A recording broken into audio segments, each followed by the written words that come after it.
E se nós continuarmos em Mateus, depois que ele fala sobre esse descanso que podemos ter, então no capítulo 12, começando no versículo 1, ele começa a falar conosco que, embora nós não sigamos todas essas regras e regulamentos, quando precisamos de ajuda, ainda quer nos ajudar e nos mostrar misericórdia. Dá para acreditar nisso? Ainda que você não faça tudo certo e peça a Deus para te ajudar, quando você tem uma necessidade, Deus vai te ajudar. Agora, isso não significa que ele não trata conosco sobre o nosso pecado, mas significa que ele vai deixar isso de lado por um momento, ele vai nos ajudar e depois ele continuará a tratar conosco. Mas quando você faz algo errado, não precisa se afastar de Deus com medo de que ele esteja com raiva. Nunca fuja de Deus, mas corra para ele. E por favor, se você está com problemas na sua vida hoje, se você está assistindo pela televisão e você sente que você falhou com Deus e que Ele não vai te ajudar nem te aceitar de volta, o diabo é um mentiroso. Você só precisa dizer: eu sinto muito, Deus, eu estraguei a minha vida, ajuda-me, e eu te garanto que Ele vai ajudar você. Deus vai ajudar você. Amém. Então ele está dizendo aqui, começando no verso 1, naquele momento em particular, Jesus passou pelos campos no sábado e seus discípulos estavam com fome e começaram a comer os grãos. Eles tinham uma necessidade e comeram os grãos. E quando os fariseus viram, e a propósito, o diabo é o chefe dos fariseus, eles disseram a Jesus: olha lá, olha lá, olha lá. O diabo realmente é um cara estúpido, olha lá, olha aí, olha aí. Olha o que você fez, ele não apenas mostra tudo que você faz, ele também mostra o que todo mundo faz, sabe? Olha lá, seus discípulos estão fazendo o que é ilegal e não é permitido no sábado. Então Jesus disse a eles: vocês não leram o que Davi fez quando estava com fome? E aqueles que o acompanhavam estavam com fome? E que ele entrou na casa de Deus e comeu os pães das oferendas, o qual não era permitido que ninguém comesse? Mas a mensagem aqui é ok. Havia uma regra que dizia: não faça isso. Então eles normalmente seguiam aquilo, mas agora, de repente, eles tinham uma necessidade. E Deus diz: esqueça a lei, vocês têm necessidades, eu vou ajudar vocês. Por quê? Porque a misericórdia é maior do que qualquer outra coisa. Deus é misericordioso e quer que sejamos misericordiosos. Tem algumas pessoas aqui hoje que precisam receber a misericórdia de Deus para si. Você precisa parar de ser tão duro consigo, precisa dar um tempo a si mesmo. Precisa parar de contar e dizer: Deus não está bravo comigo. Eu não sou um fracasso. Deus não está desapontado. Eu não estou dando a Ele menos do que Ele esperava. Sabe por quê? Deus sabe exatamente o que esperar de você. Deus não é como um treinador que deixou o menino jogar beisebol e o time estava ganhando até que o menino veio para rebater e rebateu para fora no último tempo e fez todo o time perder. E então agora o treinador está decepcionado com aquele garotinho. Deus já sabia que você erraria antes mesmo de deixá-lo entrar no jogo. Amém? Será que alguém está conseguindo relaxar um pouco? Deixe-me fazer uma... Quanta coisa errada existe em você?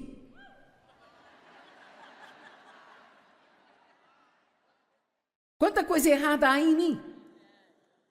Se você fizesse uma lista de tudo que é de errado com você, quão longa seria esta lista? Sua família e amigos poderiam acrescentar coisas nela e ela poderia ficar ainda maior, sabe? Mas...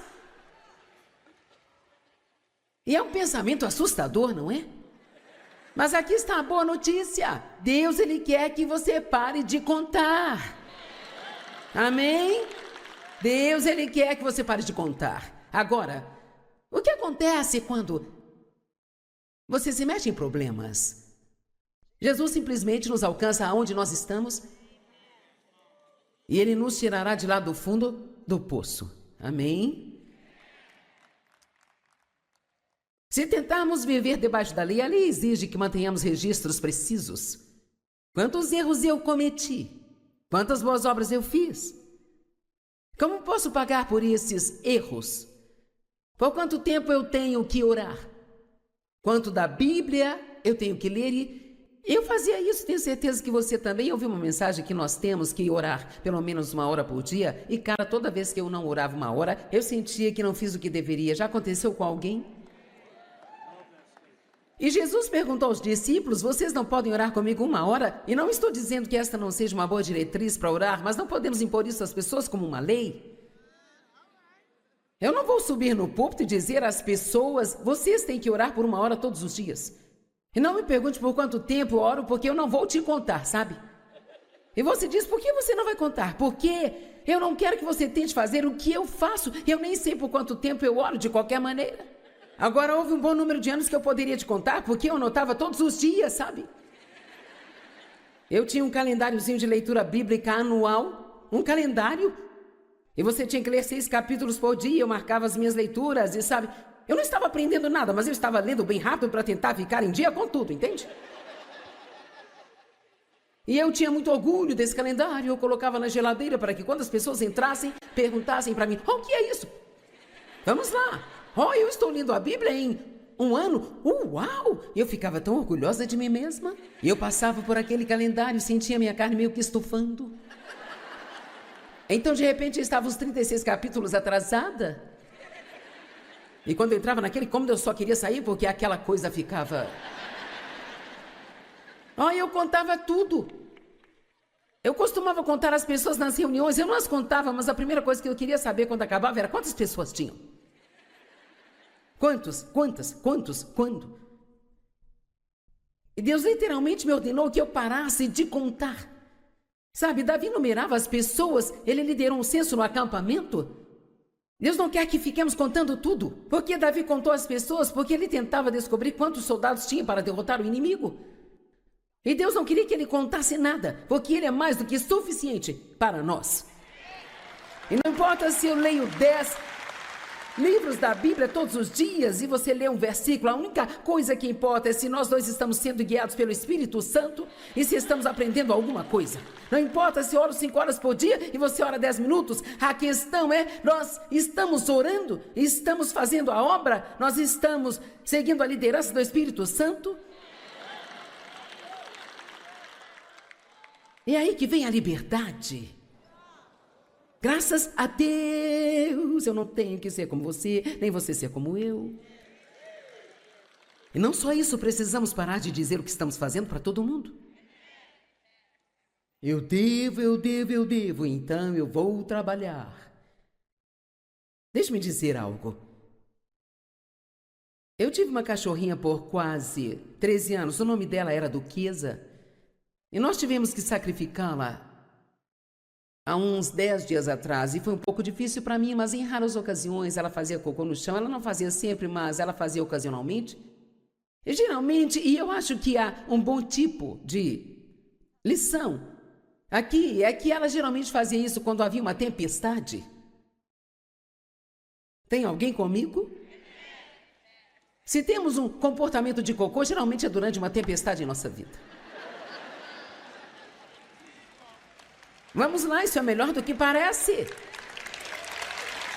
Vamos lá. Ok. A Duquesa pendurava a cabeça e tremia, até que ela me ouvisse dizer, com uma voz amorosa: vem aqui. Vamos, venha. A mesma coisa que Jesus nos disse em Mateus 12, 28. Vamos, vem cá. Vem cá. Vamos lá, está tudo bem, vem cá. Mas nós não nos comportamos tão bem como os cachorros às vezes. Assim que eu falava essas palavras, vamos, vem cá, posso te garantir que no momento em que ela ouvia essas palavras, ela não tinha mais nenhuma grama de culpa. Ela simplesmente voltava a brincar e me deixava limpando a bagunça dela. Vamos, há um ensino aqui. Vamos lá, há uma história aqui. Quando há uma tempestade e você tem um comportamento de cocô e você fica se escondendo de Deus porque acha que Ele está com raiva de você, por favor, ouça o dizer: vamos lá, vem cá, vem. Vamos, venha. Você precisa se livrar disso rapidamente. Não há culpa, não há nenhuma condenação. Eu sou amado. Deus, Ele me ama. Eu vou sair e brincar e Ele vai limpar a minha bagunça. Eu estou gostando disso, estou gostando muito. Amém. Agora, caso houvesse alguma mancha, eu pegava uma coisa chamada Petzine e jogava e esfregava bem na mancha. Deixe-me dizer, nós temos algo muito melhor do que o Petzine. Para as nossas manchas de cocô, nós temos o sangue de Jesus Cristo, amém? Que remove todas as manchas. Todas as manchas de culpa são removidas. O que você está oferecendo a Deus como pagamento? Quando você sente que falhou, está oferecendo a sua culpa? Oferecendo o prazer da sua vida? Você se sente culpado quando tenta relaxar ou se divertir? Eu passei por tudo isso. No dia em que eu não sentia que tinha me comportado perfeitamente, eu me sentia culpada. Eu não achava que eu podia fazer nada que pudesse ser considerado um prazer, porque eu achava que eu não merecia. Isto parte do coração de Deus. Ele nos deu tudo que nós precisamos para viver uma vida ótima. Deus nos deu tudo o que nós precisamos para viver uma vida excelente. E como eu disse nesta manhã, eu amo o que o apóstolo Paulo disse em Filipenses 3. Pois eu estou determinado de que tomarei posse daquilo pelo qual Jesus Cristo morreu para tomar posse de mim. Deus tomou posse de nós em Cristo com um propósito. Ele tomou posse de você porque há uma vida que Ele quer que você viva. A vida azul de Deus é o que nos é oferecida e ela se chama vida eterna. E no momento em que você recebe a Cristo, a vida eterna não é só sobre ir para o céu quando você morrer, é sobre uma qualidade de vida que você começa a viver enquanto ainda está aqui, o que inclui justiça, ser justificado com Deus, paz e alegria no Espírito Santo. É ter vitórias e ser um vencedor na vida. O amor de Deus por você não é baseado em sua performance ou no quão bem você se sai. É baseado em quem Ele é. E sabe, essa é realmente uma boa notícia? Então, não importa o quão decepcionado ou bravo você possa estar consigo, lembre-se de que Deus não está bravo com você. Às vezes, quando as pessoas estão sofrendo ou tendo perdas, elas acreditam que deve ser porque Deus está com raiva delas, mas isso está realmente muito longe da verdade. Dê uma olhada nisso e eu estarei de volta em apenas alguns minutos para finalizarmos. Ontem eu estava no salão fazendo minhas unhas e tinha uma moça e eles a colocaram ao meu lado. E a garota que faz as minhas unhas é a dona do salão e geralmente ninguém se senta na mesa dela. Mas esta moça, ela estava sentada lá e ela me ouviu falando um pouco e, como acontece comigo muitas vezes, ela disse: "Parece que eu conheço a sua voz." E então eu disse: "Sim, eu sou professora de Bíblia, eu estou na TV." "Isto mesmo, eu já te vi." E então, a próxima coisa que saiu da boca dela foi: "Eu estou um pouco brava com Deus."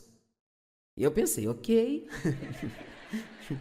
Eu disse: "Por que você está brava com Deus?" Ela disse: "O meu irmão morreu de câncer e eu era muito próxima dele, eu amava e sabe..." Veja, eu preciso dizer que ela não foi beligerante sobre isso, mas ela disse: "Eu estou um pouco brava com Deus." E sabe, a verdade é que há muitas pessoas que estão um pouco bravas com Deus.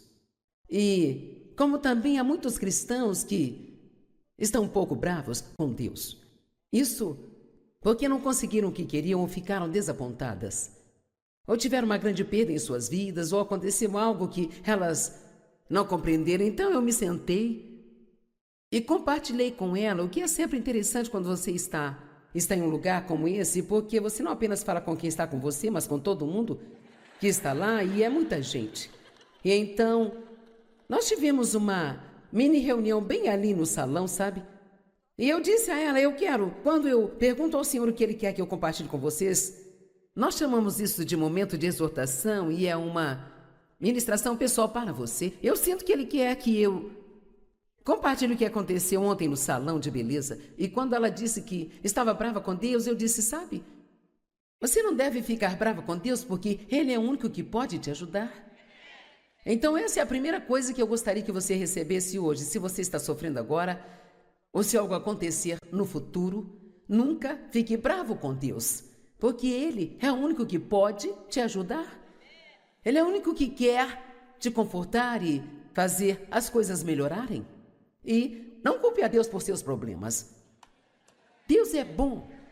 Ele é bom. E o diabo é mau. E você não pode ficar tentando achar um bode expiatório para todos os problemas que você tem. Ninguém pode se sentar e explicar o suficiente para alguém que está realmente ferido o porquê de ter acontecido o que aconteceu com eles. Porque esta pergunta sempre aparece, bem? Se Deus é soberano e se Ele pode fazer qualquer coisa, então por que Ele não fez nada sobre esta situação? Quer saber? Acho que não existe ninguém que seja qualificado para responder a isso. Quando eu era criança e meu pai abusava sexualmente de mim, eu orava, sabe? Eu não sabia muitas coisas sobre Deus, mas eu sabia que Ele existia, eu orava para que Ele me tirasse daquela situação e eu fui à igreja com alguns parentes. Quando eu tinha 9 anos, eu recebi a Cristo e então me apoiei um pouco mais em Deus e eu orei por coisas que eu não deveria ter orado. Eu orei para que meu pai morresse, orei para que minha mãe se divorciasse, orei para muitas coisas porque eu estava sofrendo muito, mas Deus não me tirou daquela situação, mas Ele me deu a força e a graça para passar por aquilo. E mais tarde na minha vida eu deixei pegar as coisas que tinham acontecido e me machucado tanto e transformá-las em algo que pudesse realmente dar o troco no diabo e assim então ajudar milhões de outras pessoas a saber que Deus pode ajudá-las. Então, você pode, qualquer coisa que o inimigo faz que te fere, você sempre pode dar o troco nele, sabe? Veja, aquilo que ele quer é nos deixar bravos e amargos e cheios de ódio, e tudo o que ele quer é que nós nos afastemos de Deus. Mas veja, quando você está ferido, nunca fuja de Deus, mas corra para Ele. Ele está te esperando de braços abertos. E sabe, quanto à pergunta, por que Deus não fez alguma coisa? Sabe, muitas dessas perguntas são encontradas na resposta de que Deus não queria um bando de robôs que não tivessem escolhas sobre o que devem fazer. Ele não quer que tenhamos obrigação de amá-lo, Ele não quer que sejamos obrigados a ser bons, não quer que sejamos obrigados a fazer a coisa certa. Ele nos deu livre-arbítrio. E sempre que você dá a um bando de seres humanos o livre-arbítrio, muitos deles vão fazer as escolhas erradas. E então há um princípio do pecado que está em ação no mundo hoje, e o diabo faz com que todas as coisas fiquem muito confusas, e não é difícil de se olhar ao redor.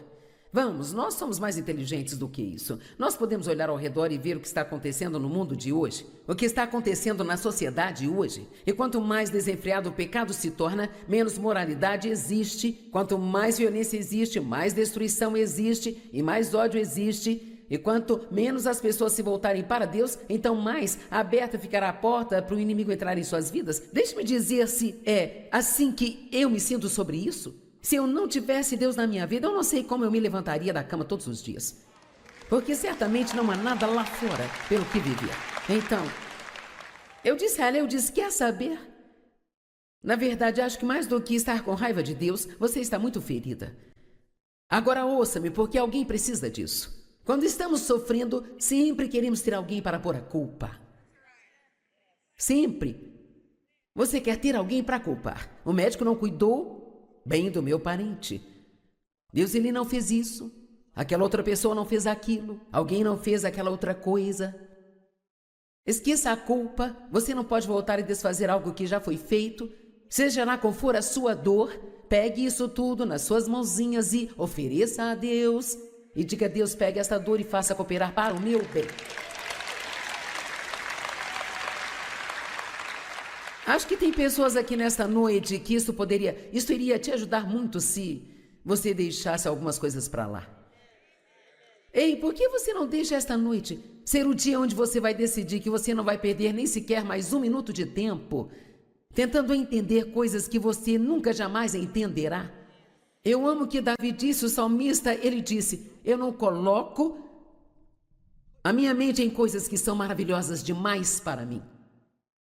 Há muitos mistérios a respeito de Deus, e se simplesmente nos apegarmos ao fato de que Deus é bom, e um dia nós vamos entender todas as coisas, mas não por agora. Por agora, nós temos o privilégio, não uma obrigação, mas o privilégio de confiar em Deus.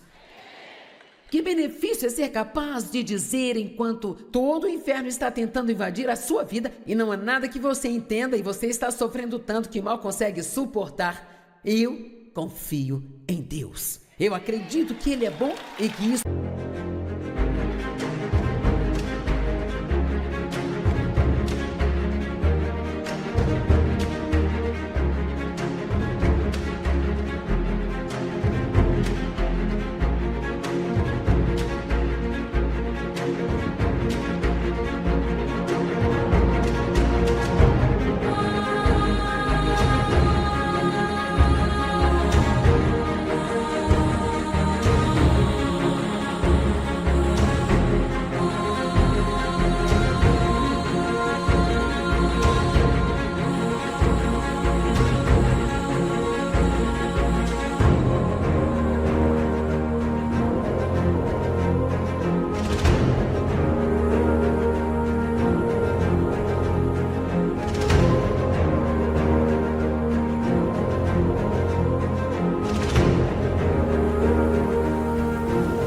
vai cooperar para o meu bem, amém? E vai. Então eu quero ler uma escritura e depois eu quero orar por vocês.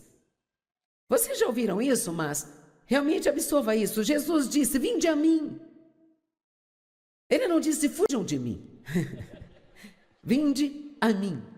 Todos vocês que trabalham estão cansados e sobrecarregados, e eu farei com que descansem. Eu vou tranquilizar, aliviar e refrescar a sua alma.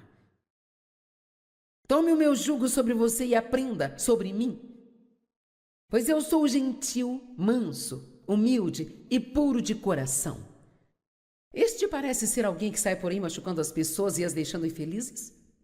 E você encontrará descanso, alívio e tranquilidade e refrigério e recreação e bênção silenciosa para a sua alma.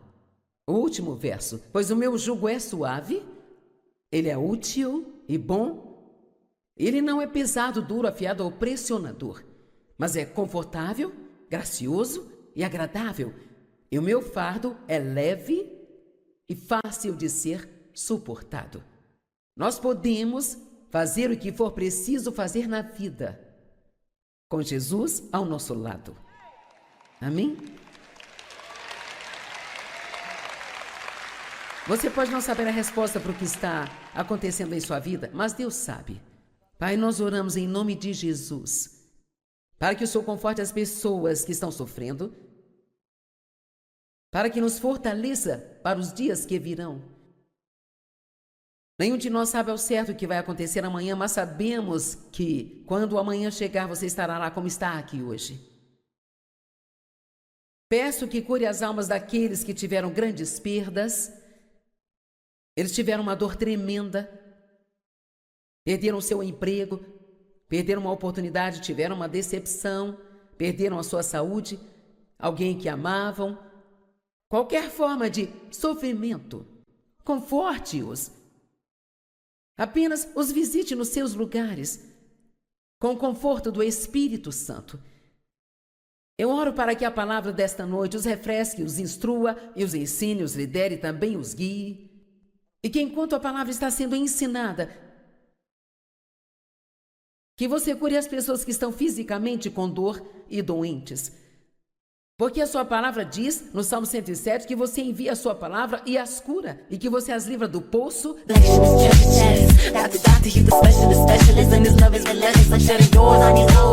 you'll see my movement, I ignore and just go. Cause I never ever ever give you up now.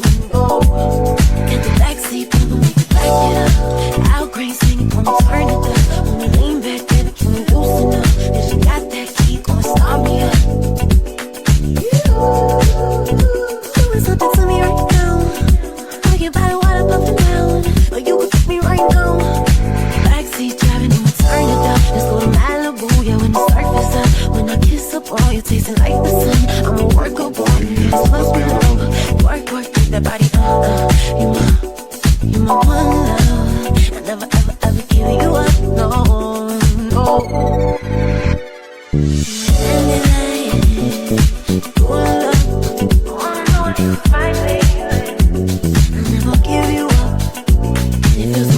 Da destruição, e há poder em sua palavra para curar, para livrar e para libertar.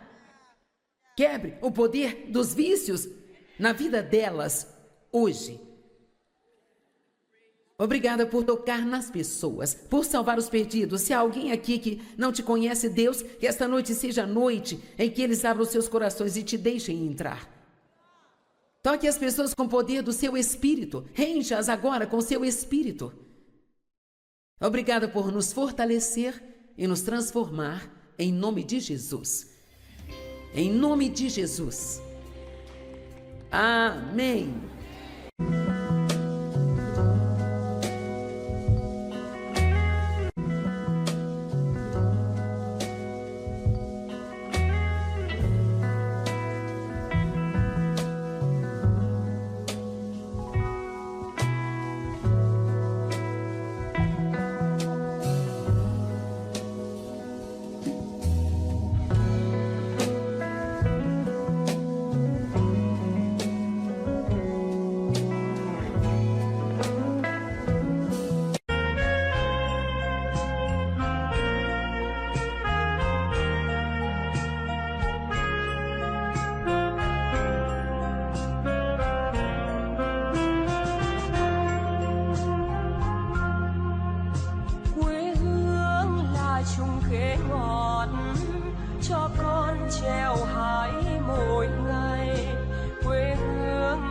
Đường đi học con về sớm bướm vàng bay, quê hương là con diều biếc, tuổi thơ con thả trên đồng, quê hương là con đò nhỏ êm đềm của nước ven sông.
E se nós continuarmos em Mateus, depois que ele fala sobre esse descanso que podemos ter, então no capítulo 12, começando no versículo 1, ele começa a falar conosco que, embora nós não sigamos todas essas regras e regulamentos, quando precisamos de ajuda, ainda quer nos ajudar e nos mostrar misericórdia. Dá para acreditar nisso? Ainda que você não faça tudo certo e peça a Deus para te ajudar, quando você tem uma necessidade, Deus vai te ajudar.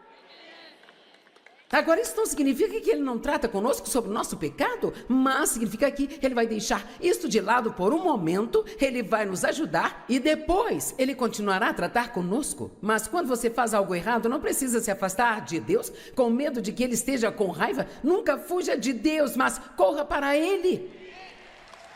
E por favor, se você está com problemas na sua vida hoje, se você está assistindo pela televisão e você sente que você falhou com Deus e que Ele não vai te